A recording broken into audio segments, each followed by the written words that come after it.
Let's talk about 2016. That was the season the NFL reached its zenith, a height we never even appreciated at the time. Imagine it, February 5th, 2017, inside Houston's NRG Stadium. The scoreboard shows 28-3, and the Atlanta Falcons are just 17 minutes from claiming their first ever Super Bowl title. It felt like the Patriots' long reign was finally over. Except that's not what was written in the stars. After 2 long years of legal challenges, courtroom showdowns, and relentless scandal, the DeflateGate saga had finally cornered Tom Brady. The league brought down the hammer, a 4-game suspension to kick off the 2016 season. There would be no appeals, no last-minute reprieves.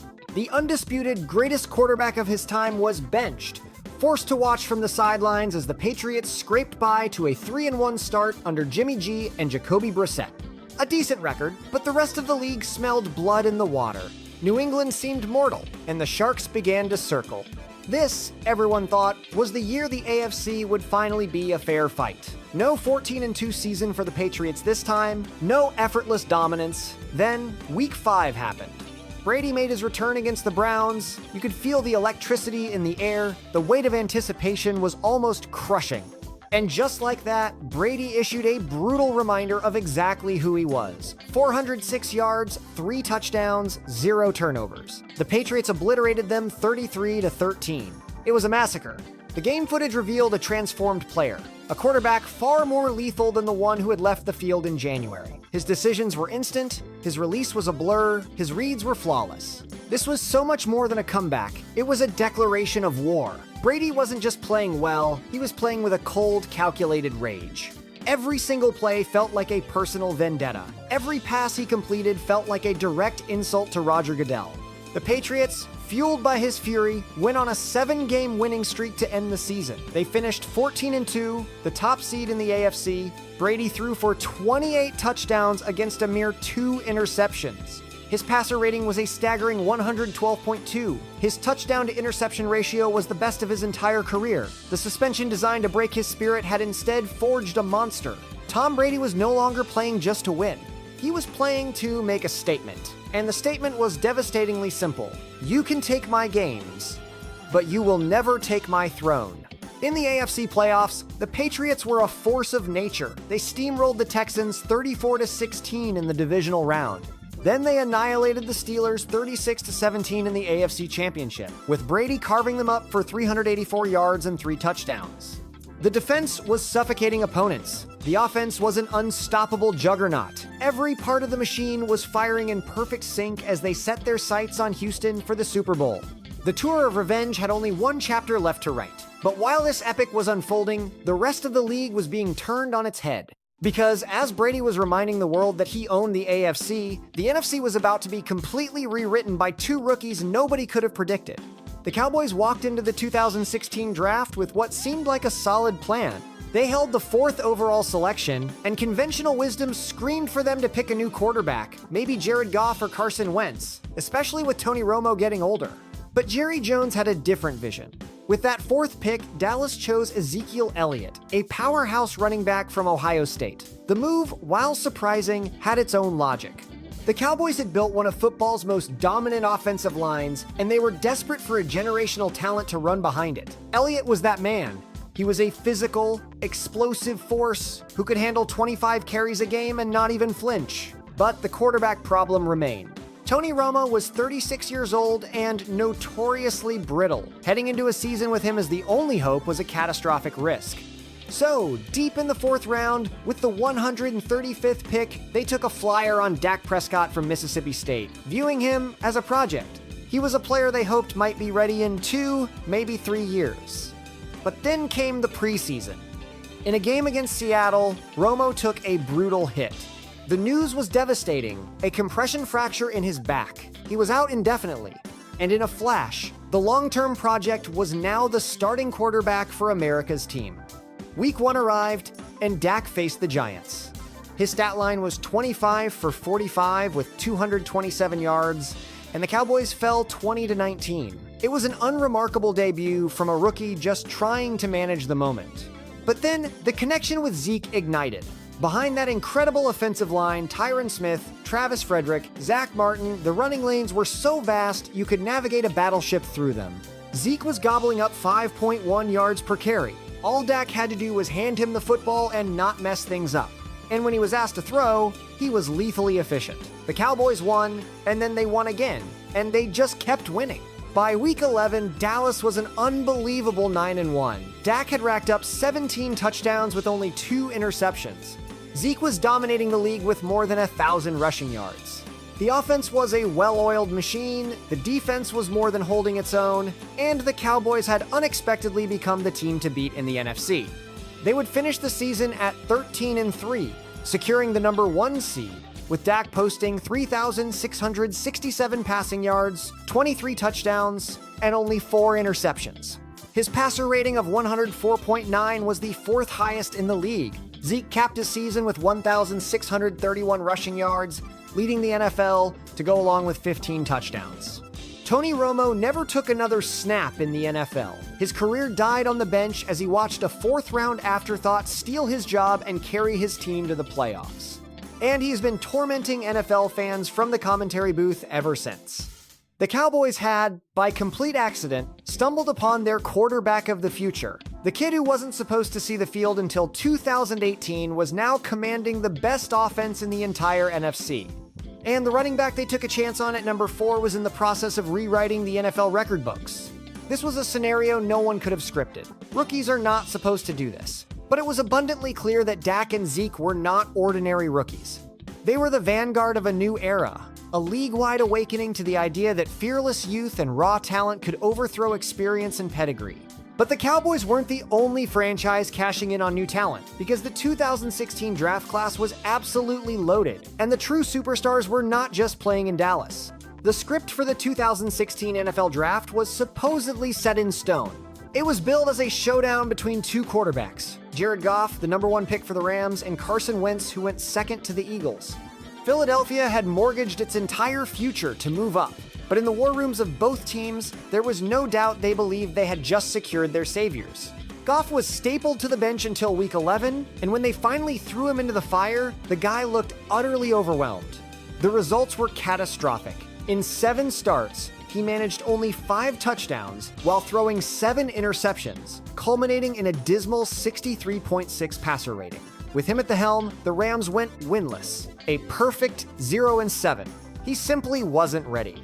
On the other side of the country, Wentz was handed the keys from week 1, and at first, he seemed to be everything Philadelphia had dreamed of, throwing for 3,782 yards and 16 touchdowns in his debut season.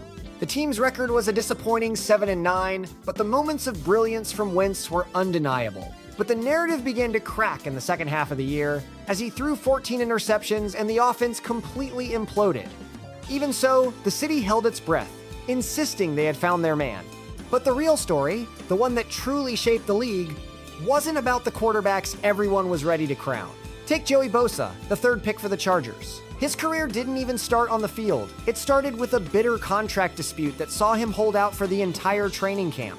He missed the first 4 games of the season, but the moment he finally stepped onto the field in week 5, he was instantly the most dominant player on that defense. 10.5 sacks. As a rookie, after missing the first month, he was an absolute wrecking ball, a truly unblockable force who easily walked away with the Defensive Rookie of the Year award. And don't forget Jalen Ramsey, drafted 5th by the Jags. He wasn't just an immediate shutdown corner, he came in talking like he owned the league, like he was a 10-year veteran who'd seen it all. The crazy part? He played like it too. Sure, he posted 14 pass breakups and 2 interceptions, but his true impact went far beyond what any stat sheet could ever capture. It reached a point where quarterbacks simply refused to throw his way. By the midpoint of the season, Ramsey was effectively eliminating entire sides of the field. Suddenly, the Jaguars had a defensive identity, and it was terrifying. Then came the players who shattered all expectations. I'm talking about guys like Tyreek Hill, a 5th-round flyer, the 165th pick, brought in by the Chiefs as a supposed return specialist who might occasionally moonlight as a receiver. But calling Hill a gadget player was a colossal miscalculation. He was a strategic weapon, capable of tearing a game apart at any moment. As a rookie, he scored 12 total touchdowns, 6 receiving, 3 rushing, and another 3 on special teams. He averaged an unbelievable 10.1 yards every single time he touched the ball. It was clear the Chiefs had discovered their cheat code.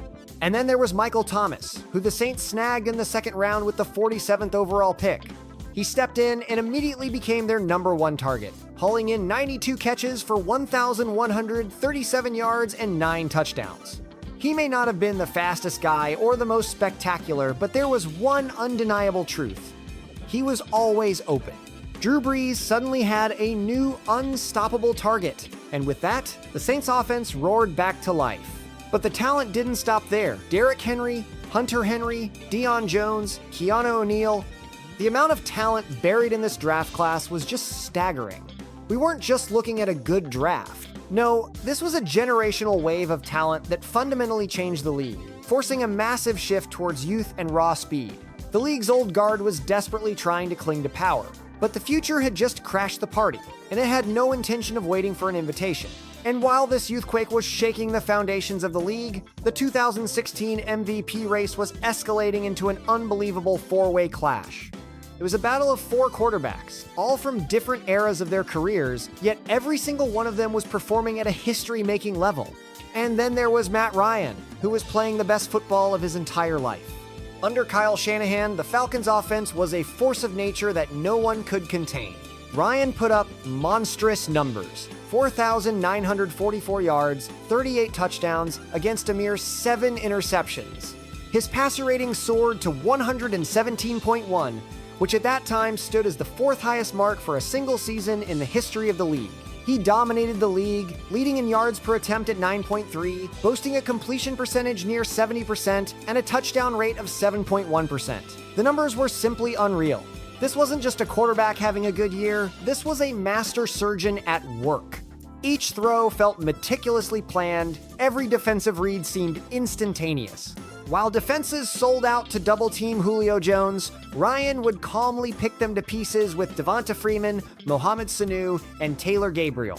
The Falcons put up an incredible 540 points, second best in the league, cruising to an 11-5 record and locking down the number 2 seed in the NFC. We were witnessing Matt Ryan at his absolute zenith, and there was no debate.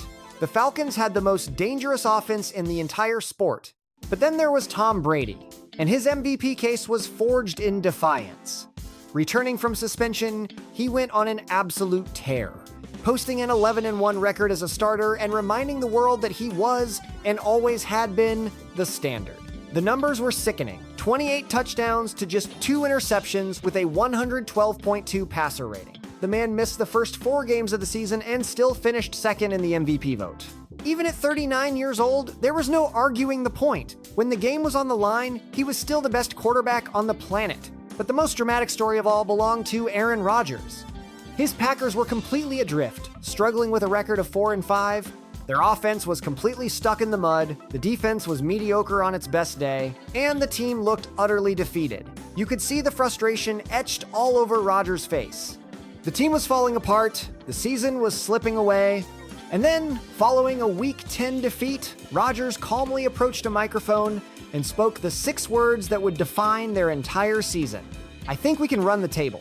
At the time, it sounded like pure madness. Their schedule down the stretch was a gauntlet with games against the Seahawks, the Bears, the Vikings, and the Lions. This was no easy path. The odds were astronomically against them. But then, Rodgers did the impossible. He threw for 15 touchdowns without a single interception over those final 7 weeks. He completed 65% of his passes and averaged a staggering 8.9 yards per attempt. The offense was reborn, going from stagnant to utterly unstoppable. Green Bay finished the year at 10-6, somehow sneaking into the playoffs as a wild-card team. And that brings us to the final combatant, Derek Carr. People always forget about Derek Carr's season that year. It was his 3rd year in the league, and he was poised to make the leap into superstardom. He came out of the gates blazing hot, throwing for 319 passing yards and a touchdown while leading a game-winning drive to kick off the year. He was having an incredible year, with 3,937 yards and 28 touchdowns against only 6 interceptions, when his season came to a brutal end with a broken leg in Week 16 against the Colts. And just like that, the MVP talk evaporated, and with it, their most legitimate chance at a playoff win since the dawn of the 2000s. While Matt Ryan ultimately claimed the MVP award, that intense four-way competition proved the league was brimming with phenomenal quarterbacks at the height of their powers. Any one of those four quarterbacks was capable of a historic postseason campaign, yet only a single one would end the year with the Lombardi Trophy in his hands. In the 2016 regular season, the Giants fought their way to an 11-5 record, earning them a wildcard berth in the playoffs. Their defense was a terrifying force, ranking in the top 2 for points conceded, led by Landon Collins, who was a menace at safety with 5 interceptions and 4 sacks. The secondary was a no-fly zone. The pass rush consistently wrecked opposing pockets. On the defensive side of the ball, New York looked like a team built to conquer January. And on offense, they were armed to the teeth. Odell Beckham Jr. was an absolute phenomenon, hauling in 101 catches for 1,367 yards and 10 touchdowns. Sterling Shepard was a chain-moving machine from the slot, Victor Cruz was still a factor, and Eli Manning was, well, he was Eli Manning. He was maddeningly inconsistent, yet everyone knew he could ignite at the perfect moment. The Giants weren't built on offensive fireworks, but they were more than capable of winning. Week 17 rolls around. The Giants, with their playoff seeding already cemented, decide to rest their key players. The real season was set to begin the next week. Their opponent would be the Packers in the wildcard round, a brutal matchup on paper, but inside that Giants locker room, confidence was surging. They believed their defense could smother Rodgers. All the offense had to do was play clean. And then the photos came out. January 1st, 2017. The day before the most important game of their season, pictures surfaced of OBJ, Sterling Shepard, Victor Cruz, and other players living it up on a boat in Miami. The perception was a catastrophe. The internet went into meltdown, and the sports media completely lost its collective mind. How could they not be locked in? Why on earth did it look like they were on a vacation getaway instead of game planning for the biggest stage of their careers? Then the game itself kicks off. The Giants get absolutely humiliated by the Packers, 38-13. It was a complete beatdown from start to finish. Odell was a non-factor, with just 4 catches for 28 yards. The entire offense was comatose. The defense got absolutely torched. Rodgers dissected them for 362 yards and 4 touchdowns, which included a back-breaking Hail Mary. The Giants looked utterly lost, completely unfocused, and hopelessly outmatched. That trip to Miami suddenly became the entire story. Had they lost their edge? Did a party genuinely sabotage their entire season? That narrative became gospel. The Giants have managed only one single playoff win since that fateful day. Odell was never able to find that same superstar spark again in New York. From there, the entire organization went into a freefall. The defense aged out of contention, the offense became stagnant, and by 2019, OBJ was shipped off to Cleveland. It triggered a rebuild that felt endless, and it all began to unravel on that infamous boat in Miami. The Seattle Seahawks entered the 2016 campaign convinced of their own elite status. And they had every right to feel that way. The Legion of Boom was still standing tall. Richard Sherman, Earl Thomas, Cam Chancellor, the same secondary that had tormented defenses for 4 straight years, was still intact. This was the same defense that had dominated its way to a Super Bowl in 2013 and came a single play away from a repeat in 2014. They were still on the field, but the armor was beginning to show chinks. The Seahawks scraped by at 10-5-1. They got into the playoffs as a wild card, and if you just looked at the names, you'd think they were a threat. But anyone who actually watched them play could see the empire was crumbling. Earl Thomas was still a generational talent. He could still erase the entire back half of the field all by himself. His ridiculous range and preternatural instincts were still there, but Cam Chancellor was a warrior fighting a losing battle with injuries. His fearsome physicality remained, but that explosive quality was clearly fading. He started missing time, and when he was out there, he wasn't the same intimidating force in the box. At 28 years old, Richard Sherman was still a premier corner, but the secondary as a whole was no longer suffocating offenses like it used to. Quarterbacks were no longer terrified to challenge Sherman's side of the field.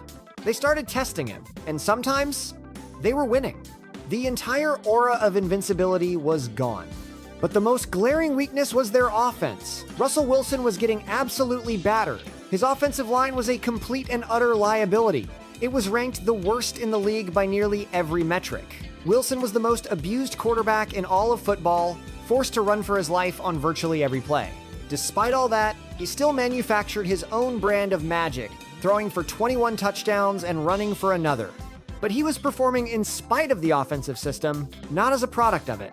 The Seahawks were clinging to life thanks to Wilson's legs and a defense making just enough timely stops. That all came to a head in the divisional round. The Seahawks went to Atlanta to battle the Falcons, and the contest was a massacre. Atlanta routed them 36-20. Matt Ryan went off for 338 yards and 3 touchdowns. The Falcons' offense was just too lethal, too dynamic, and too precise. The defeat exposed a harsh reality. The Seahawks were no longer genuine contenders. 2017 only brought more injuries and heartbreak. 2018 was when the core finally shattered. Earl Thomas broke his leg and flipped off his own sideline as he was carted away. Sherman tore his Achilles and departed in free agency. Cam Chancellor's career was tragically cut short by a neck injury, and with that, the Legion of Boom era was officially over.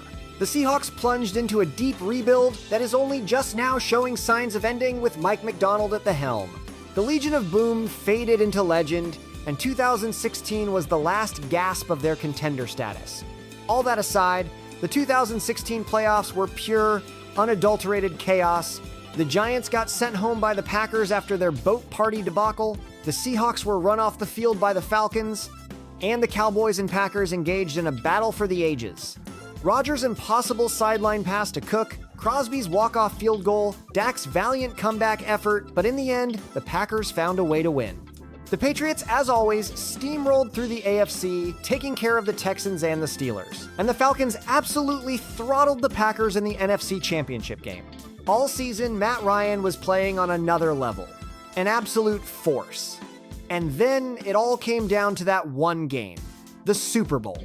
It's the game that echoes through NFL history, the one nobody can stop talking about. And here we are, back at the scene of the crime. NRG Stadium in Houston, February 5th, 2017. Atlanta stormed out of the gates, building a 14-0 advantage in the second quarter. Matt Ryan was a surgeon, and our offense was a juggernaut that could not be stopped. Devonta Freeman was absolutely shredding the Patriots' defense. Every single play Kyle Shanahan designed was a masterpiece, working flawlessly. Then, Atlanta just piled on. Robert Alford snatched a pass from Brady and took it all the way back for a touchdown. The score was 21-0. The Patriots managed to get on the board before halftime, but it was just 21-3. Then, the Falcons came out and scored first, pushing the lead to 28-3 with 8 minutes and 31 seconds left in the third. At that moment, the game was over. We were champions. Matt Ryan was destined to be the Super Bowl MVP. The reign of the Patriots looked like it had finally crumbled. In the entire history of the Super Bowl, no team had ever overcome more than a 10-point deficit. But Tom Brady has never given a damn about history. Somehow, the Patriots battled back to tie it at 28-all. The game was going to overtime, and of course, the Patriots won the coin toss. They drove 75 yards down the field. James White hammered it in from 2 yards out. The final was 34-28. Patriots, the most stunning comeback the Super Bowl had ever witnessed. The Falcons had let a 25-point lead vanish into thin air. The numbers 28-3 became a sick joke, a relentless meme. It was a permanent scar on the heart of Atlanta sports. With that win, the Patriots cemented their dynasty. Brady seized his 5th championship ring. Belichick proved he was the greatest coach to ever live, while Tom showed the world exactly why he's the GOAT. 2016 concluded with the most unbelievable finish you could ever fathom. It was the year the landscape completely changed. Rookies rose up and took over the league. Legends made their last heroic stands. Dynasties were forged while others were shattered. And that cursed boat trip doomed a franchise. Rodgers ran the table in spectacular fashion. But Brady proved he was an inevitability. And that, right there, is the whole story. We were living in the golden age of the NFL, and we didn't even appreciate it. If this is your first time here, please subscribe, and thank you for watching.